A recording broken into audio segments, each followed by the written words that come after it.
Yeah. Hii si kesi ya karatasi, ni kesi ya dhamira.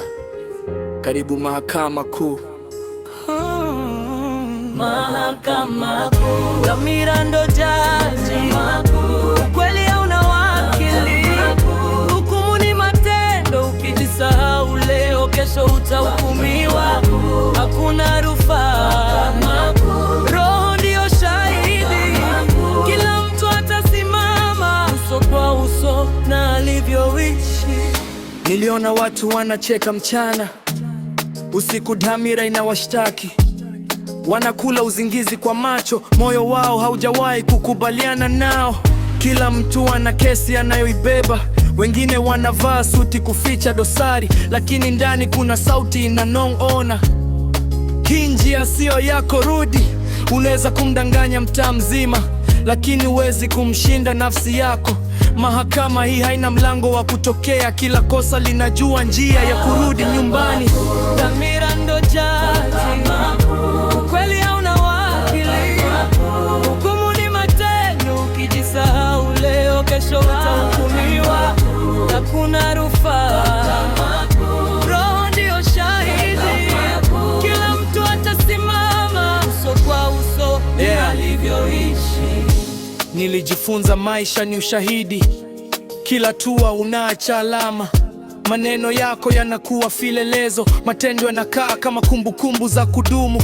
Wengine wanahukumu kwa sauti kubwa, lakini hawajasimama kizimbani. Wanapiga kelele, mimi niko sawa, wakati mizani ndani yao imeshapinda. Usitukane walioanguka, kesho unaweza kuwa ushahidi wao. Maisha haipendi watu wanaojiona wasafi, yanapenda waliokubali kujirekebisha.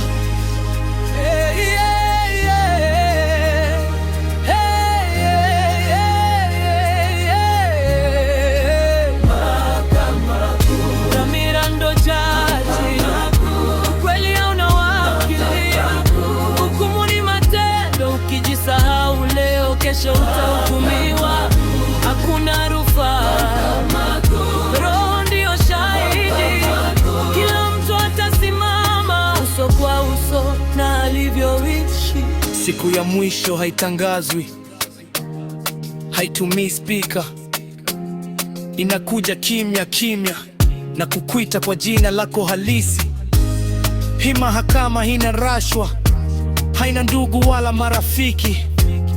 Kama ulipanda chuki, utavuna peke yako. Kama ulipanda wema, na utakurudia. Usidhani kuchelewa ni kushinda, muda ni shahidi mkali. Leo unaweza kucheka juu ya haki, kesho haki takucheka. Nimesimama kizimbani mara nyingi, nikajihukumu kabla sijahukumiwa. Maana aliyejishinda leo, kesho hana kesi nzito. Mahakama Kuu. Dhamira ndo jaji, ukweli hauna wakili. Hukumu ni matendo, ukijisahau leo kesho utahukumiwa. Hakuna rufaa, roho ndio shahidi. Kila mtu atasimama uso kwa uso na alivyoishi. Usiogope Mahakama Kuu, yogope kuishi bila kusikiliza dhamira yako. Naye wa mitego,